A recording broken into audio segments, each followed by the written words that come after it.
المحكمة الابتدائية بالرباط تمكن وزير العدل عبد اللطيف وهبي من 20 مليون سنتيم 200 ألف درهم سأؤديها لفائدة وزير العدل عبد اللطيف وهبي. طبعا هذا حكم ابتدائي مؤقت في انتظار ما ستسفر عنه الجولة الاستئنافية. ضمن هذه الحلقة 3 محاور رئيسية. محور حول 3 انتصارات حققناها من خلال هذا النزاع لفائدة الشعب المغربي وخاصة لفائدة الصحفيات والصحفيين المغاربة.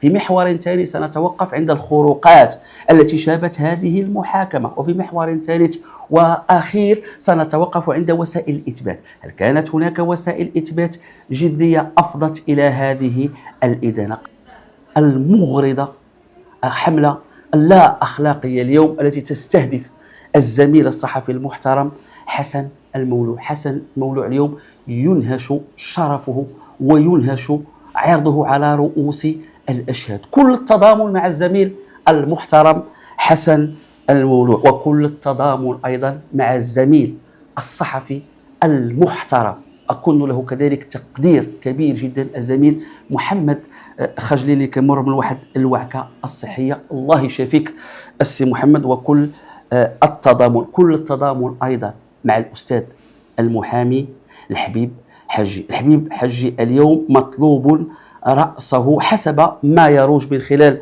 عدة من الأوساط ووفقا لواحد يعني المتابعة. الحبيب حجي طبعا هو آزرني في أكثر من مناسبة. الحبيب حجي أيضا له واحد الفضل على هذه التجربة المهنية، وهو من المؤسسين ديالها ومن الداعمين لها. آزرني في أكثر من مناسبة وفي أكثر من محكمة بعدد من المدن، وكان داعما للأسرة. له فضل وله دين، وأحتفظ له يعني بهذا الدين، وأحتفظ له بهذه التضحيات. فمن الخزي والعار، فمن الخزي وليس من المروءة، ليس من المروءة أن واحد الإنسان وقف معك في واحد اللحظات فقط لأنه وقع بيناتكم فتور في العلاقة أو اختلاف أو وقع بيناتكم شي سوء فهم، وقع ما وقع. اللحظة اللي الإنسان تشوفه غيطيح ولا وقع له نسى الخير ديالو، فليس من الأخلاق وليس من المروءة. ولا ضامنت اليوم مع السي الحبيب حجي شتي أنا يجتمعوا المحامون ديال المغرب كامل يجيو أزرون بالنقباء ديالهم كلهم يجيو وفق مع هذا الوزير سأداه، ومع هذه الحكومة سأداه. هذا قراري، هذا رأيي من خلال التتبع ديالي. إذا ملي كنتضامن مع الحبيب حجي ماشي بشي خلفية، شي والله يجتمعوا، هذا رأيي الشخصي مع احترامي للقضاء والقضاة، ولكن كنقولوا من الخيمة خرج مايل، وأنا غنبين لكم أين وجه المحاكمة يعني غير هذا. فكل التضامن مع الأستاذ الحبيب حجي. البعض كاين اللي كيختلف مع الحبيب حجي، كاين اللي ربما ساءته شي خرجت من الحبيب حجي، كاين انا ملي كنضم مع الحبيب حجي فليس نكاية في احد وليس اساءة لاحد. علاش كنضم مع حجي؟ لان هذه هي قيمنا وهذه هي اخلاقنا، حنا كنعقلوا على الخير ما كنساوش. جوج واخا نختلفوا مع الناس، الا بان واحد الانسان سيظلم او لا غيتظلم كنوقفوا معاه. ماشي كنتباركوا له بعض تصريحاته ولا خرجاته كما حتى هو ما كيباركليش بعض تصريحاتي ولا خرجاتي، ولكن ما نمكنش نشوف غير واحد الانسان كنختلف معاه ولا راه عنده مشكل مع شي واحد فانني ما غاديش نوقف معاه. الحبيب حجي وقف معايا في اللحظات اللي ما وقفوش معايا عدد من عباد الله. والشاعر ابو الطيب المتنبي يقول: اذا انت اكرمت الكريم ملكته، اذا انت اكرمت اللئيم تمرد. فخصنا نشيعوا هذه الثقافه ديال اننا نعقلوا على الخير، نعقلوا واحد الانسان دار معاك حوايج واختلفتي معاه ما تبقاش مزومي على الخايبه، حتى الحوايج اللي هي زوينه، خاصه وان المحامون اليوم مستهدفون. التصريحات اللي كتخرج، الجرائد شنو كينشروا، كاين استهداف لهذا الجسم. انا كنلمسه في اكثر من مناسبه. هذا ايضا عنصر اضافي كيخليني نتضامن مع الاستاذ يعني الحبيب حاجي. دابا غنوقفوا عند الانتصارات. شنو هما الانتصارات الحقيقيه؟ سجلوا المغاربه بمداد الفخر والاعتزاز، سجلوا النزاع ديالي مع وهبي شنو حققت، ماشي ليا، لفائدتكم المغاربه، وحاكموني انا نعاود ونشوف واش عندي الحق ولا لا. 3 ديال الانتصارات تحققت من خلال هذه المحاكمه، 3 لفائده من؟ ماشي ليا، هذا نزاع عندك صاحبكم الشخصي، لا انتم المغاربه اللي ربحتوا من هادشي. شنو ربحتوا المغاربه؟ واحد، تعقلوا المغاربه ملي تابعت في الاول خديت عام ونص ديال الحبس و150 مليون. شنو هو موضوع النزاع من جمله النقاط اللي كانت صراع عندنا مع الخصوم ديالنا؟ وخرج واحد المسؤول ديال النيابه العامه محترم وخرج في دوزيام وقال المهداوي تابع القانون الجنائي. علاش؟ لان الماده 2 في قانون الصحافه والنشر ما ينشر في اليوتيوب ما كتشملوش قانون الصحافه. تعقلوا هذا النقاش ولا ما تعقلوش؟ وخذنا معركه شرسه قانونيه ومشينا لواحد البند الثالث من الماده 2 وافهمناهم بمنتهى الاحترام والاخلاق وانتصرنا. اليوم انتم المغاربه كاملين تمشيوا للمحاكم، عندكم اليوم مرجع، عندكم احكام ان حتى اليوتيوب كيشملوا قانون الصحافه والنشر. ديك الماده 2 ما بقاتش كتناقش. النصر الاول لفائدتكم الصحفيين المغاربه، خدينا معركه قانونيه وربحنا باش تحكمت البارح قانون الصحافه والنشر. نفس المنصه، نفس الاطراف، نفس المحكمه، نفس القانون، نفس وحده بقانون جنائي وحده بقانون الصحافه والنشر. ماذا يدل هذا؟ على اننا انتصرنا، وماشي كنزايدوا على شي واحد، لا، لفائده البلاد، لفائده المؤسسات، ماشي كنزايدوا على شي واحد. اذا النصر الاول لفائده الشعب المغربي. معركه اخرى انتصرنا فيها بقوه. تعقلوا المغاربه من اصدار الحكم الاول ديال 150 مليون، فوقاش القاضي عطاني الحكم؟ من بعد تقريبا شي شهر جا الاستئناف ديال السعداوي. فوقاش عطاني الحكم القاضي؟ شهر ونوضناه البارح.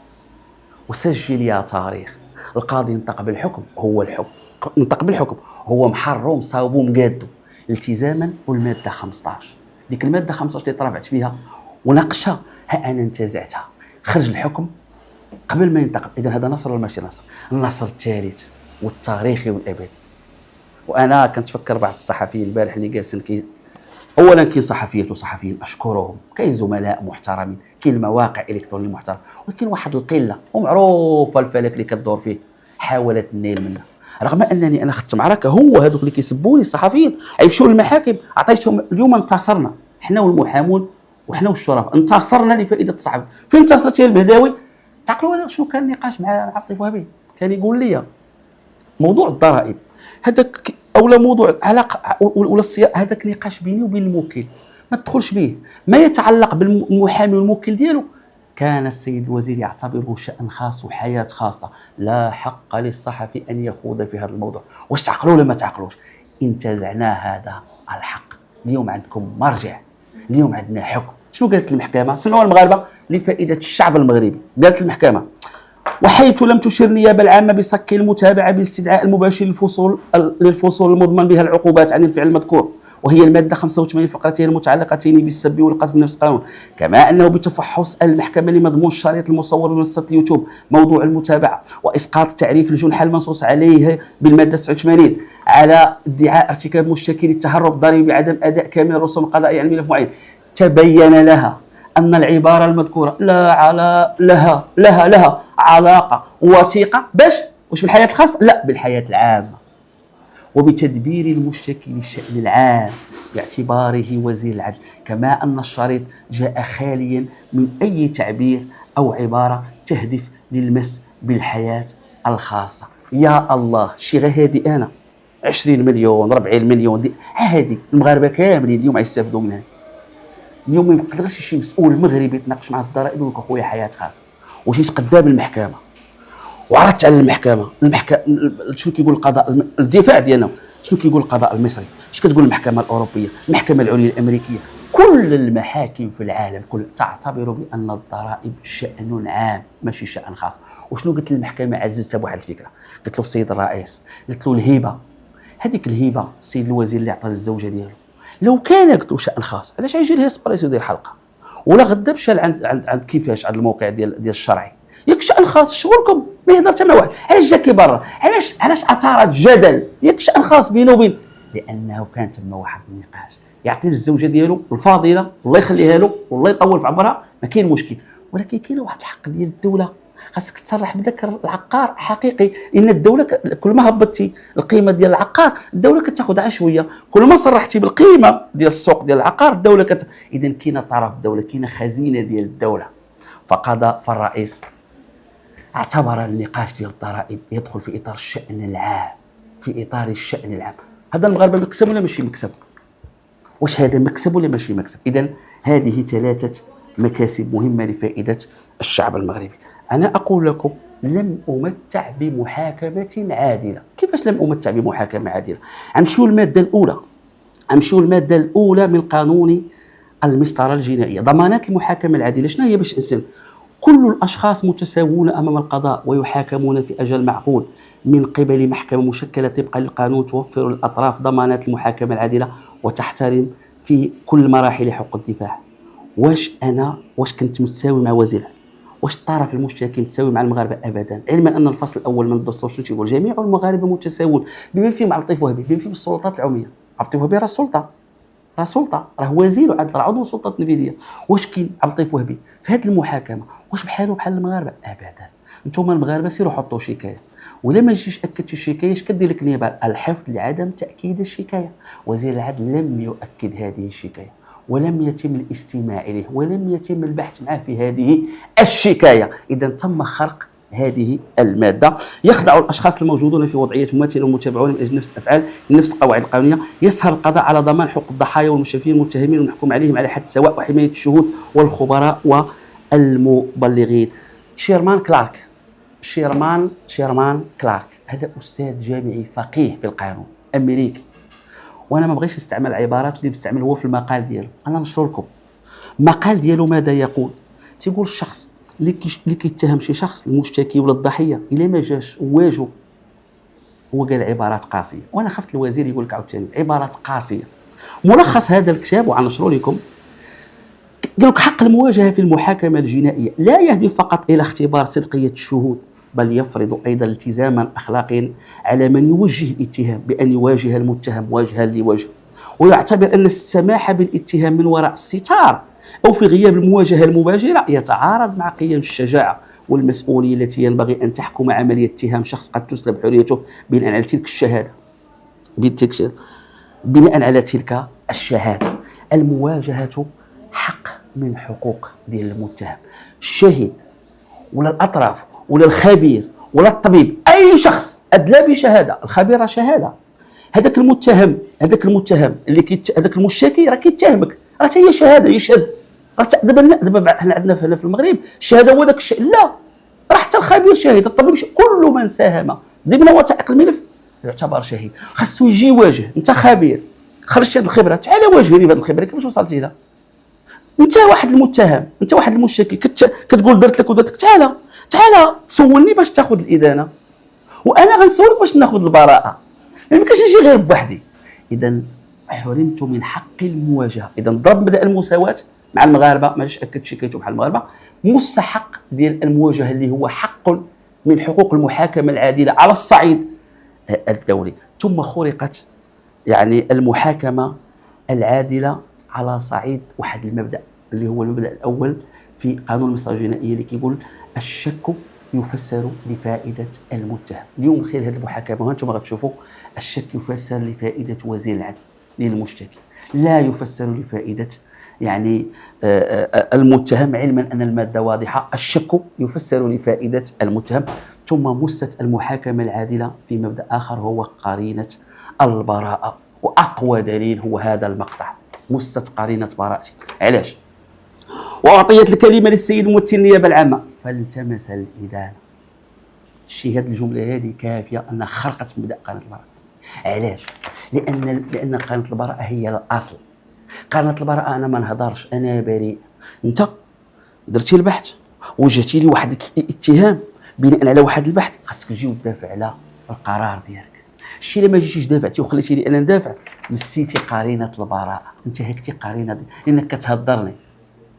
انا درت خبر، انا عندي معطيات، انت اللي كتقول لي انت اللي كتقول انني انا نشرت الخبر الكذوب، وبين وقف القاضي قنع المحكمه. لان كاين مبدا دولي في القضاء تيقول لك الصحفي مطلوب منه ان يثير الشك في عقل القاضي، بينما النيابه العامه ان تقنع القاضي. تصوروا دازت محكمه والله ما هضر وكيل الملك. هل يعقل انت اللي جبتي واحد السيد وانت النيابه العامه وقف وترافع على المتابعه ديالك، دافع عليها، قنع القاضي. علاش تخلي القاضي عن طريق المتابعه؟ ماذا دور النيابه العامه تما؟ اذا ما ان النيابه والتمس الشيء اللي ما هضرش وكيل الملك، هذا خرق لقرينه يعني البراءه. ثم مست المحاكمه العادله على صعيد البت. ما تحكمش ضمن القانون واضح. الماده 97 كتقول لك في هذا القانون الصحافه والنشر القاضي خصو يحكم عليك داخل اجل 3 شهور. نقرا عليكم ماده باش ما تسماش غير كنهضر ومن بعد غادي شوفوا ماذا تقول الماده 97 بالضبط. تقول المادة عفوا 97، سمعوا ماذا تقول المادة خوتي المغاربة. تبت المحكمة في جميع الأحوال داخل أجل أقصاه 30 يوما من تاريخ التبليغ القانوني الاستدعاء. بين تاريخ التبليغ تقريبا دابا عام، إلا ما خانتنيش الذاكرة عام. إذا المحكمة شنو كيقول لك المادة؟ هذا القانون. تبت المحكمة في جميع الأحوال داخل أجل أقصاه. أنا نشوف شنو قالت، شوف القاضي كيف دافع على هذه الفكرة ملي قلنا له راه فات الأجل. قال لنا القاضي حيث إنه وإن كانت المادة 97 من قانون الصحافة والنشر تحدد أجلا أقصاه 90 يوم للبت في القضية انطلاقا من تاريخ التبليغ القانوني للاستدعاء، فإن ذلك الأجل لا يعد أجل سقوط، ولا وجود لأي مقتضى قانوني يمنع تجاوز المحكمة للأمد المذكور، وهي ملزمة فقط بالبت في أجل معقول، خاصة وأن تأخير القضية راجع بالأساس. اسمع، أولا السيد الرئيس المحترم لم تكن موفق في هذا التعليل. علاش؟ هاد العبارة الأولى شنو قال لك هنا القاضي؟ قال لك سيدي أنا ما عنديش شي حاجة إلا ما بتيتش في ديك 90 يوم. المشرع ما رتبش واحد الجزاء، ما رتبهاش. شو كيقول لك؟ قال لك تحدد اجل اقصاه 90 يوم للبت في القضيه انطلاقا من تاريخ التبليغ القانوني الاستدعاء، فان ذلك الاجل لا يعد اجل سقوط، ولا وجود لاي مقتضى قانوني يمنع تجاوز المحكمه. واخا دابا من حيث المنطق الا ما كاينش مشكل، علاش كاتب هذا النص؟ غنوليو العبث القانوني. شنو قيمه هذا النص الا كانت يدك طوله؟ اذا المشرع علاش تقول لنا 90 يوم؟ ما تكتبهاش لينا، خلي القاضي يبت في اجل معقول هو يبان له قانته. علاش المشرع قال لك تبت داخل 30 يوم؟ ما جاش كتبها فابور. ملي كتب لك اجل يجب التقيد به. واخا ولان السيد الرئيس ربما بان له هذا ما شاداش غيزيد يعز، لو كانت هذه كافيه يسكت، لا غيزيد. شوف شنو يقول، خاصة وأن تأخير القضية راجع بالأساس لطلبات التأجيل الصادر عن المتهم أو دفاعه بعد جلسات وفق محاضر طيب وفق مبررات متعددة، منها الإدلاء بعدم الشواهد الطبية كمان مؤرخة، والشريط موضوع القضية منشور حسب التصريح المتهم بمحضر الضابط وما يمكن، ومن الدفع من ناحيتين خاصة متعددة من الإدلاء بعدم، كما أن المتابعة الحالية مؤرخة، والشريط موضوع القضية منشور حسب تصريح المتهم بمحضر الضابط، وهو ما يكون مع الدفع غير مؤسس من الناحيتين القانونية والواقع، ويتعين رده. نرجعوا للمادة. ماذا تقول السيد الرئيس؟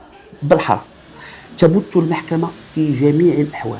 واش المشرع ما تيكتبش كلمة زايدة؟ كان يقول المشرع تبت المحكمة داخل الأجل. علاش حط في جميع الأحوال؟ شنو هي الأحوال؟ يكون عندك شواهد، يكون جميع الأحوال، أي حال من الأحوال اللي تصورتي عندك أخويا 90 يوم، عندك 90 يوم. حيت المشرع قال لك جميع الأحوال، إذا ما تبقاش نمشيو حكا راه كاين شواهد. نرجعوا دابا للواقعة مهمة. نهار اللي جيت انا نتحاكم، نهار عيد، ليله عيد العرش، جيت لقيت واحد القاضي، جيت نتحاكم في ذاك الاجل، ما كاين لا شهاده لا جوج. سلام طليت في السيد الرئيس، لقيت ذاك الرئيس اللي عاطيني عاموس. انا كنشعر بذاك القاضي ظلمني، ولات عندي معاه مشكل نفسي، ظلمني بزاف. عاد كان واحد نسميه بالدارجه بحال اللي ما بغيتش نقول شي مصطلح باش ما يتفهمش، واخا هو يعني ضريت نفسيا من الطريقه اللي دار بها هذيك الجلسه. فقال لي يا حميد البدوي، قال لي غدير الدفاع؟ قلت له السيد الرئيس مع احترامي لك، قلت له علاش؟ قلت له واخا ندير الدفاع، وقلت له واخا نجيب المحامون اللي جبت، قلت له المحامون السابق اللي كنا عطيتني شنو عياهم يترافعوا، ما ربحنا ما، قلت له واخا نجيب الدفاع ما نصور والو، قال لي قلت له شوف دير اللي بغيتي، قلت له دير، انا جيت وقفت قدامك حاكمني، دير اللي بغيتي. قال لي هو يدور عند كاتب الضبط، قال له التاجيل مهله لاعداد الدفاع. قلت له سيد الرئيس، قلت له ما طلبتلكش مهله لاعداد الدفاع، ولا ما قلتلكش شكون قالها لك؟ قلت له انا ما باغي لا مهله لا والو. قال لي قلت له دير اللي عجبك. علاش؟ قلت له انا علاش نقول مهله لاعداد الدفاع ونجيبوا الدفاع يبقى يهضروا تعيا ورد الدفوع 150 اش غنديروا؟ علاش؟ صافي سال النقاش، هذا موقفي الشخصي. مع ذلك دار عند كاتب الضبط، قال له بغى الدفاع جمع ومشى. مشيت عند كاتب الضبط، بقى مسكين داك الكاتب، قلت له السي فلان، قلت له سمعت، قلت له واش قلت؟ قال لي لا ما قلتيش. قلت له واش طلبت؟ هكا طلعت عند رئيس المحكمه الابتدائيه مشكور، قلت له سيد الرئيس هاش وقع، عاودت له الواقع. صافي عاودت له الواقع. اذا السيد الرئيس هذه الواقعه خصنا نعقلوا عليها، لان ما ترماش عليا الكره انني انا لا جيت نتحاكم. من بعد جا محامي كيجي كيطلب مهله لاعداد الملف ولا كذا، ولكن السيد الرئيس انت مقيد بالماده، والمشرع قال لك في جميع الاحوال، راه واضحه العباره، في جميع الاحوال، في جميع